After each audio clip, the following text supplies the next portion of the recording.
Olá, amigos da TV Justiça, este é o programa Saber Direito. Meu nome é Flávio Tartucci, sou doutorando em Direito Civil pela USP, mestre pela PUC São Paulo, professor do curso FMB em São Paulo e advogado. Esse é o nosso curso sobre Direito Civil, parte geral. E nessa segunda aula vamos abordar o tema da pessoa jurídica. Na última aula nós vimos o tema da pessoa natural, que é o primeiro sujeito de direito. E nessa aula de hoje, vamos aqui, de uma forma ampla, analisar a pessoa jurídica, que seria o segundo sujeito de direito. Qualquer dúvida a respeito dessa aula, pode ser enviado um e-mail para saberdireito@stf.jus.br. Repetindo, saberdireito@stf.jus.br. Bom, esse tema da aula de hoje, o tema da pessoa jurídica, é um tema que traz uma série também de dúvidas conceituais, perplexidades, e aqui nós vamos enfocar o tema da pessoa jurídica de direito privado. Afinal de contas, a pessoa jurídica de direito privado é aquela que interessa ao direito civil. Bom, o conceito de pessoa jurídica foi um tema que gerou, no passado, uma série de dúvidas. E o nosso Código de 2002, a exemplo do seu antecessor, o Código Civil 16, adotou uma teoria de afirmação da pessoa jurídica. Ou seja, a pessoa jurídica, a pessoa moral ou pessoa coletiva, como se afirma em Portugal, a pessoa jurídica seria um sujeito de direitos. E a respeito dessas teorias que procuraram afirmar a existência da pessoa jurídica, nós temos aí inicialmente a teoria da ficção. O que afirma a teoria da ficção? Essa teoria da ficção afirma que a pessoa jurídica, esse conjunto de pessoas ou de bens, ele é formado, o conjunto, por uma ficção legal. Teoria da ficção. Mas, além dessa teoria da ficção, que afirma a existência da pessoa jurídica como titular de direitos e deveres, há a chamada teoria da realidade orgânica. Segundo a teoria da realidade orgânica, que poderia ser retirada do artigo 20 do Código 16, a pessoa jurídica não se confundiria com seus membros. A pessoa jurídica não se confunde com aquelas pessoas que a compõem. Então vejam, nós temos, sem dúvida, numa primeira parte conceitual, a teoria da ficção, a pessoa jurídica é criada por uma ficção legal, e temos também a teoria da realidade orgânica. A pessoa jurídica não se confunde com seus membros. Somando essas duas teorias, teoria da ficção mais teoria da realidade orgânica, nós temos uma outra teoria, que foi a teoria adotada pelo Código Civil de 2002, que é a chamada teoria da realidade técnica. Então, os senhores podem até fazer aí uma fórmula matemática simples. Teoria da ficção mais teoria da realidade orgânica é igual à teoria da realidade técnica, ou teoria da realidade das instituições.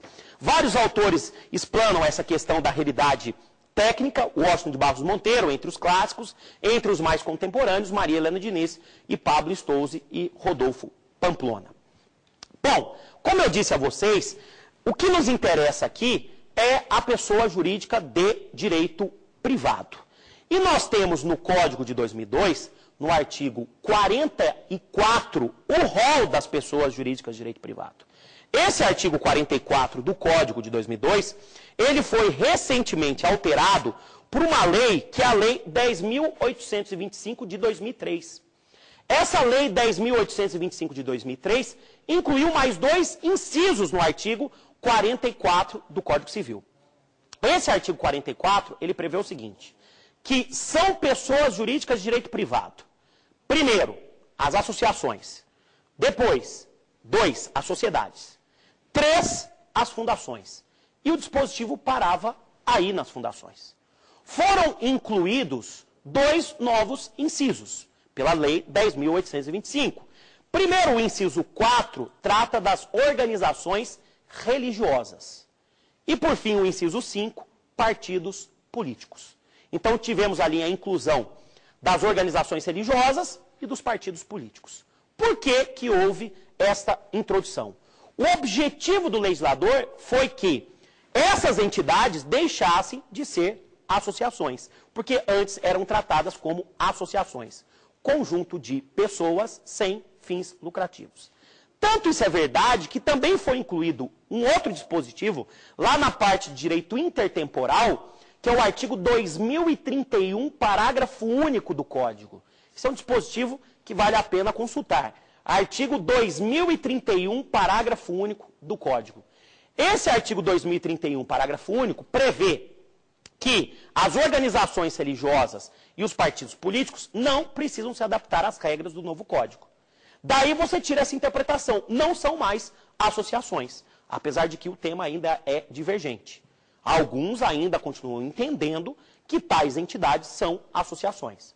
Mas a intenção do legislador, nos parece, não foi essa. Bom, já começamos com uma polêmica aqui.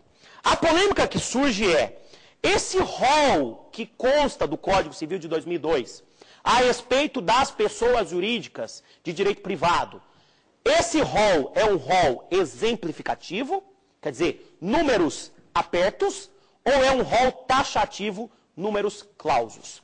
Na vigência do Código de 16, cito aí um grande jurista clássico, Serpa Lopes, se afirmava sem dúvida de que o rol seria taxativo. Quer dizer, as únicas pessoas jurídicas admitidas seriam aquelas previstas no rol do Código 16.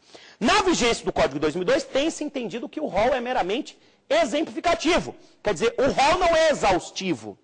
Essa é a conclusão que consta de um outro enunciado aprovado em Jornada de Direito Civil, que é o enunciado número 144 do Conselho da Justiça Federal.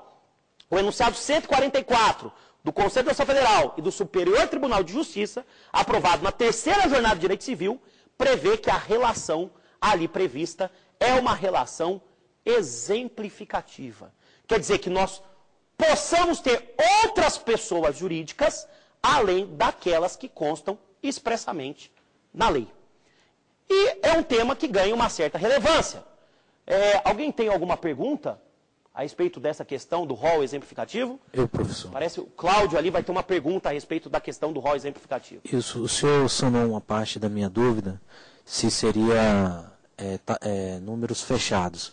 Agora surgiu uma dúvida quanto ao condomínio, se ele se insere e a natureza jurídica que o senhor adequa a eles. Quando eu concluo que o rol das pessoas jurídicas é um rol exemplificativo, eu abro a possibilidade de se reconhecer personalidade jurídica para o condomínio, principalmente o condomínio edilício. Quando se fala em condomínio comum, é uma outra situação, porque o condomínio comum, por exemplo, um condomínio de casas, o condomínio comum ele não tende a ser perpétuo. Já o condomínio edilício, ele tende em edificações, ele tende a ser perpétuo.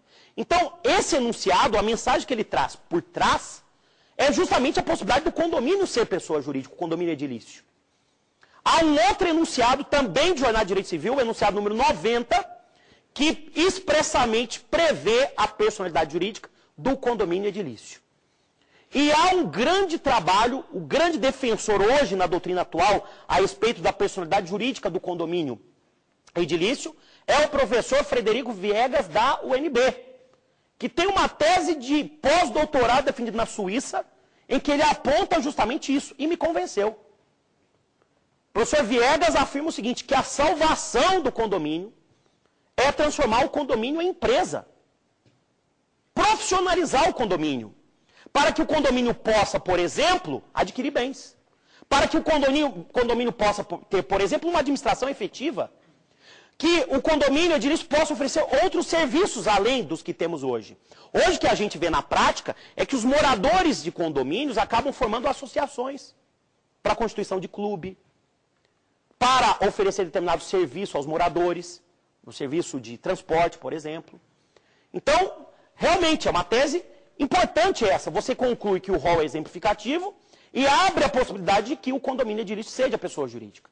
Eu estou com o professor Viegas. Estou afiliado à corrente de que o condomínio é pessoa, o condomínio edilício é pessoa jurídica de direito privado. Aliás, se fala muito em revisitação conceitual do direito civil. Na última aula nós vimos a questão do nascituro, que a teoria concepcionista hoje vem prevalecendo sobre a teoria natalista.